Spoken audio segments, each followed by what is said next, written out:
Sebagai warga negara Indonesia dari Papua, saya menganalisa sulitnya Kang Deddy Mulyadi menjadi Presiden Indonesia tahun 2030.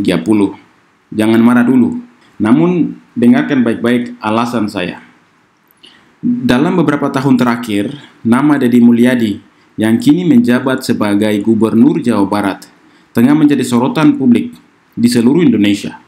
Sosok yang dikenal dengan panggilan akrab Kang Deddy atau Bapak Aing ini berhasil menarik perhatian masyarakat Indonesia dengan pendekatan kepemimpinan yang berani, merakyat, dan penuh sentuhan kultural demi membangun Jawa Barat.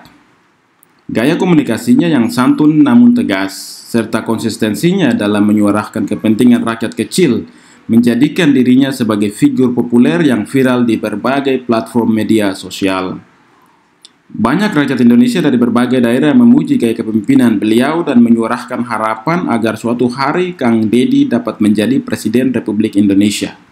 Bahkan di ruang-ruang percakapan publik, muncul wacana bahwa beliau adalah kandidat ideal untuk menjadi presiden pada tahun 2030. Namun, menurut analisa saya, jika kita melihat lebih dalam pada realitas politik Indonesia, harapan tersebut tampaknya sulit terwujud. Bukan karena kapasitas atau integritasnya, tetapi karena faktor-faktor identitas, historis, geopolitik, dan struktur kekuasaan yang masih mengakar kuat di Indonesia.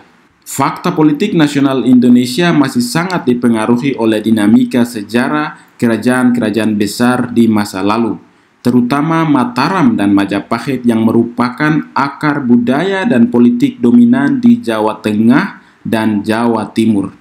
Dalam peta kekuasaan nasional, dua wilayah ini kerap kali dianggap sebagai pusat yang paling legitim dalam melahirkan pemimpin nasional. Sebaliknya, wilayah seperti Tatar Sunda yang dahulu berada dalam lingkup kerajaan Pajajaran kurang mendapat ruang yang setara, meskipun sama-sama berada di Pulau Jawa. Apalagi kami yang jauh di luar Pulau Jawa, ini lebih sulit lagi. Ini bukan semata-mata soal siapa yang pantas atau memiliki kemampuan, tetapi lebih pada bagaimana konstruksi sejarah dan simbol kekuasaan itu dibangun dalam imajinasi kolektif bangsa Indonesia. Jika kita amati dari sejarah Republik ini, sebagian besar presiden Indonesia berasal dari latar belakang Jawa Tengah dan Jawa Timur. Sebut saja Presiden Soekarno memiliki akar kuat di Blitar, Soeharto dari Kemusuk, Yogyakarta dengan kultural Jawa Tengah. Megawati juga punya garis darah Soekarno. Gus Dur dari Jombang, SBY dari Pacitan, Jokowi dari Solo, dan Prabowo juga memiliki koneksi kuat ke elit Jawa dan militernya. Bahkan Habibie yang berasal dari Sulawesi sering disebut sebagai pengecualian. Namun tak bisa dipungkiri bahwa ibunya adalah perempuan Jawa dari Yogyakarta yang membawa legitimasi kultural dan genealogis Jawa dalam darah kepemimpinan nasional. Dalam konteks ini, meskipun Kang Deddy Mulyadi sangat layak secara kapabilitas dan integritas dengan kebijakan-kebijakan beliau yang menurut banyak warga Indonesia sangat baik, faktanya beliau berasal dari wilayah Sunda yang secara historis selalu berdiri di luar pusat-pusat kekuasaan dominan dalam sejarah panjang politik Nusantara. Isu ini mungkin terdengar irasional di telinga sebagian masyarakat, bahkan dianggap sebagai bentuk primordialisme atau diskriminasi kultural. Namun, dalam praktek politik di Indonesia, fakta-fakta non-rasional seperti asal-usul, daerah, suku, simbol, dan afiliasi kultural agama tetap memainkan peran penting dalam menentukan siapa yang dianggap pantas memegang kekuasaan tertinggi. Kita belum berada di tahap politik yang sepenuhnya rasional dan meritokratis, di mana seorang pemimpin terpilih semata-mata karena kapasitas dan gagasan. Kita belum sampai di situ. Faktanya, politik Indonesia masih sangat terikat pada simbol-simbol kebesaran masa lalu dan warisan kultural yang kita tidak bisa begitu saja mengabaikannya. Lebih jauh lagi, jika kita menilik dinamika sosial politik antara budaya Jawa dan Sunda, kita akan menemukan jejak-jejak sejarah ketegangan yang telah berlangsung sejak era kerajaan Pajajaran dan Majapahit, dua kerajaan besar dari tanah Sunda dan Jawa.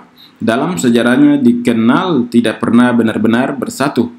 Narasi ini secara kultural membentuk persepsi yang secara bawah sadar hidup hingga hari ini, bahkan di ruang-ruang politik nasional.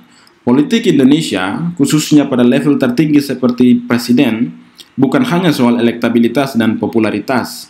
Ia juga menyangkut narasi identitas kolektif bangsa yang dibentuk melalui sejarah panjang pertarungan dua kutub kekuasaan itu. Karena itu, menurut saya, peluang terbesar bagi tokoh seperti Kang Deddy Mulyadi bukanlah langsung ke posisi presiden, melainkan melalui jalur wakil presiden. Menjadi calon wakil presiden terlebih dahulu adalah syarat strategis untuk membangun kepercayaan politik dari elit nasional dan rakyat secara luas, serta menunjukkan bahwa tokoh dari Tatar Sunda dapat tampil secara nasional tanpa harus menabrak struktur dominasi simbolik yang ada. Apalagi dalam sejarah modern Indonesia, belum pernah ada tokoh dari latar belakang Sunda murni yang berhasil mencapai posisi presiden, sekalipun banyak tokoh dari wilayah ini yang memiliki kapasitas luar biasa. Namun, tentu bukan berarti hal ini menjadi takdir yang tidak bisa diubah. Politik selalu bersifat dinamis. Jika gerakan kesadaran politik kolektif masyarakat Indonesia mulai bergeser menuju meritokrasi dan keberagaman yang sesungguhnya, bukan mustahil Kang Deddy bisa menembus tembok kekuasaan yang selama ini didominasi oleh suku dan kultur tertentu.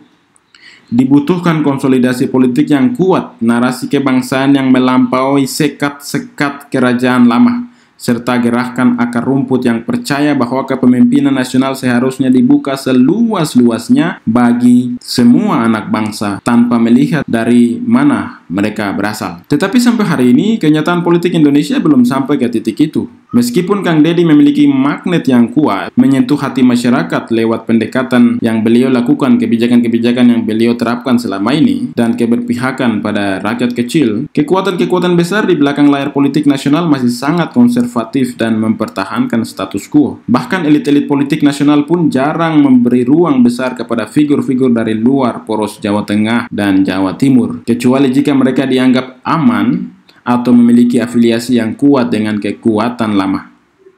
Sebagai penutup dari video ini, menjadi presiden Indonesia bukan sekedar soal layak atau tidak layak, tetapi soal apakah seseorang diterima dalam narasi kekuasaan yang dibentuk oleh sejarah panjang bangsa ini.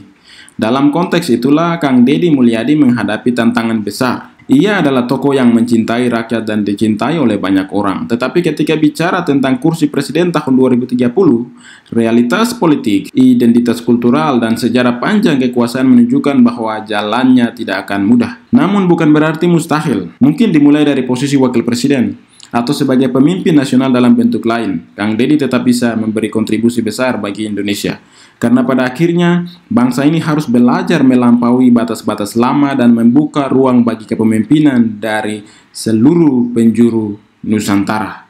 Nama saya Abinus Sama dari Papua. I'll see you in the next video.